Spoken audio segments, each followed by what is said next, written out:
You just got to try it and see. Okay? So for me, that's my archetype. And then my sort of research type where I spent most of my time and effort outside of the hospital is EMDT, which is early stage med device therapeutics. And then within that, I try to focus more even on animal trials versus man clinical trials. And so those to me are the most innovative, excited, dynamic times. The rest of it gives you a lot more detail, stuff that I'm just not that good at. So what I want you guys to do is see if you can decide, and then you have a series of people that you can contact and say, this is what I'm interested in. Is there some way I can get involved? That make sense? Any questions about any of that? So it seems like before you got into medicine here, you spent a lot of time in school. Were you also working with companies and working on your device interest then, or throughout your MBA and your? So yes and no. I mean, so when you're in med school, there's not that much time. When you're in residency, there's even less time. During MBA, there's definitely more time. But the thing is, if you're interested in it, you'll just do it. And so absolutely, you try and you do the best you can. But the last thing you want to do is sort of overpromise and underdeliver. So that's a problem you've got to sort of deal with. How much time do I have? What can I dedicate to it? But absolutely. So like the endotracheal tube that I had on there, I worked on that as an intern in surgery. The cardiology stuff I've been working on has been throughout residency. And then the work I did at McKinsey was on its own. At the World Bank was during med school. So you definitely try and sort of multitask. When did you want to get into consulting? When did you want to get into consulting? It's a good question. As you go through this process of education and so forth, what you find is that people who are generally pretty bright and generally confused go to consulting. I was not that bright but pretty confused, and so I decided to go to consulting. And so I finished my orthopedics here and decided this is not for me. There seems to be some really interesting work there and get some business experience. Let me go give this a go. And that's why I ended up at McKinsey. And McKinsey's great. Terrific business experience. You learn a lot, really good mentorship. But it's not long-term for most people. It's not long-term for most people, and there's some, much like everything in life, I'm sorry if I swear, but it's all about the good to shit ratio. And so you gotta sort of weigh that out. And for me, the good wasn't good enough. I miss taking care of patients. You're talking about, once you figure out that you want to do early med device, and then that's the group of people that you're going to reach out to. Yeah. How did you find those early stages really hard to get in contact with? You don't really know who's doing that. So prospectively, it's hard to tell. I will tell you, I think the one sort of constant throughout this is if you're doing what you think is interesting, good things happen because you work hard at those things, and it's a self-fulfilling prophecy. Okay. I would say, so that's kind of vague, touchy-feely stuff. So let's pick a specific example and go through it. Okay. What are you interested in? But give me some topic to work with.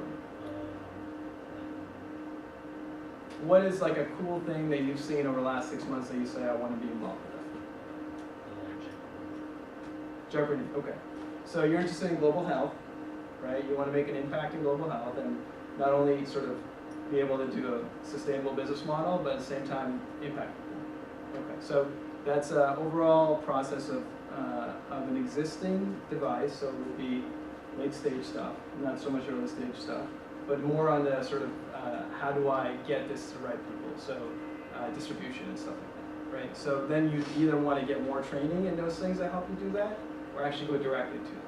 If I was you, if that's what you're interested in, I'd actually write the Jaipur new people and say, how can I help? Let me get involved in some way. I think this is really interesting stuff. Anybody else?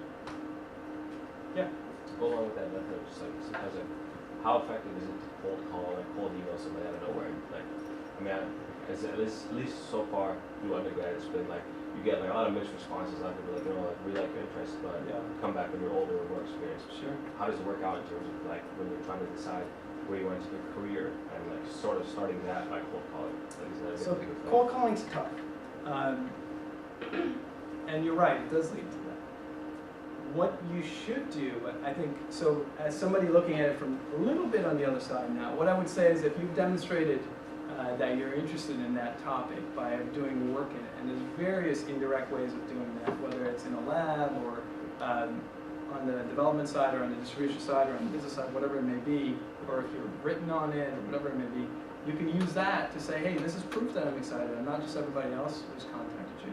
I've actually really dedicated time to this, because what's the ultimate commodity, right? Time. And so given I've given you my ultimate commodity, you know I'm going to be passionate and invest my time in this. So then cold calling becomes more effective. Okay?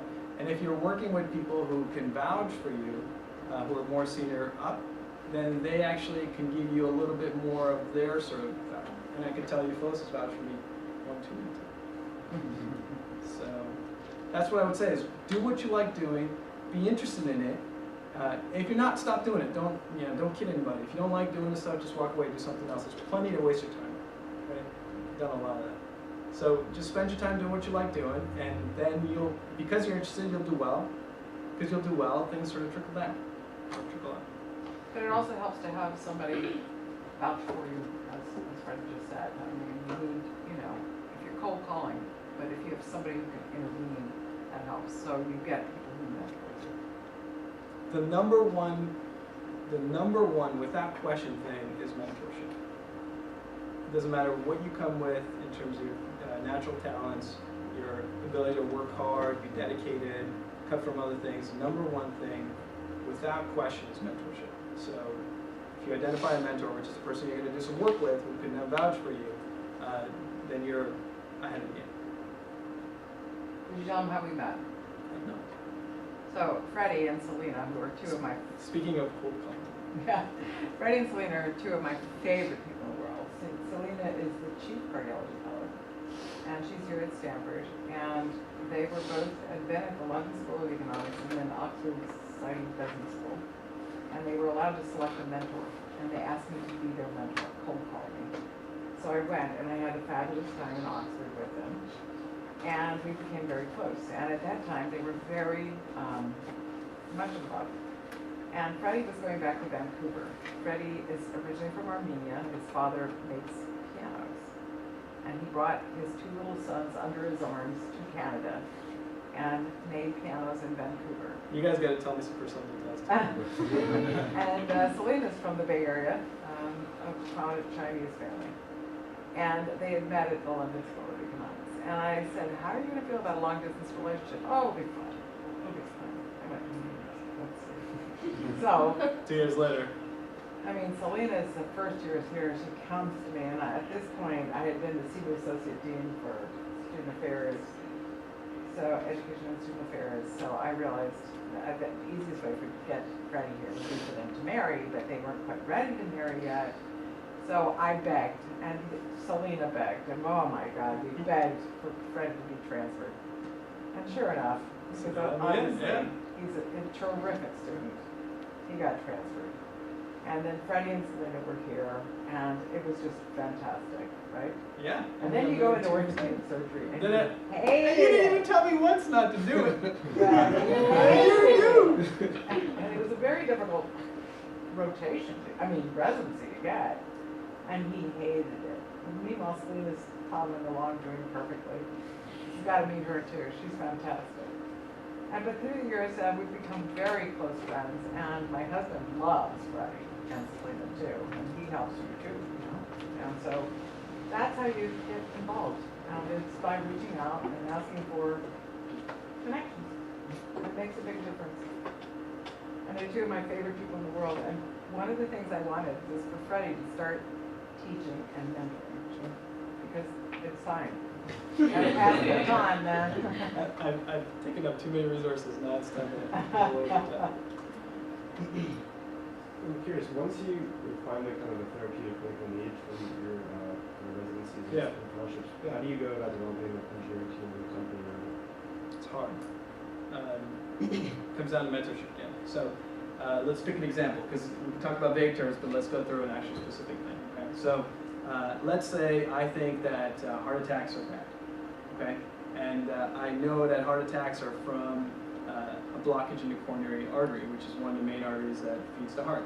And so what happens is, can you guys see back here? I should just do it. So let's say you've got the heart somewhere down here, and this is the aorta, and you've got these vessels that keep the heart pumping, okay? And let's say you've got a blockage here, and it can't feed enough blood to it, and it starts to die. That's a heart attack, okay? So let's say I decide that inside that vessel, which has this plug, I want to essentially put a wire through it, and then open it up with an angioplasty and put a stent there, so now you can get flow again. Let's say that's what I want to do, okay? What does that require? It requires me to prove that as a concept that works, it's safe, and then develop the stuff around it to fix it, okay? Then you do some benchtop stuff, then you do some animal stuff, and then you move into your first human, okay? So in order to build this, you need probably a cardiologist, right? You need a vet to help you with your animal stuff when you get there. You need an engineer who's going to be able to put it together. And then you need money, right? Because I mean, you're not going to pay for this out of your lunch money, because I know how much money you guys make, and I know how much money I make, and neither works. Okay? So then you go looking for people to say, you know, I've done the work on this. I think this is a good idea. And if it's a good idea, it should get funded. You know, technically markets work. Technically, they don't always work. But if it's a good idea, it should get funding to move forward, right? So then the next question is, how do you bridge that gap? And I'm telling you, the bridge of that gap is mentorship, okay? So, but you need to prepare yourself.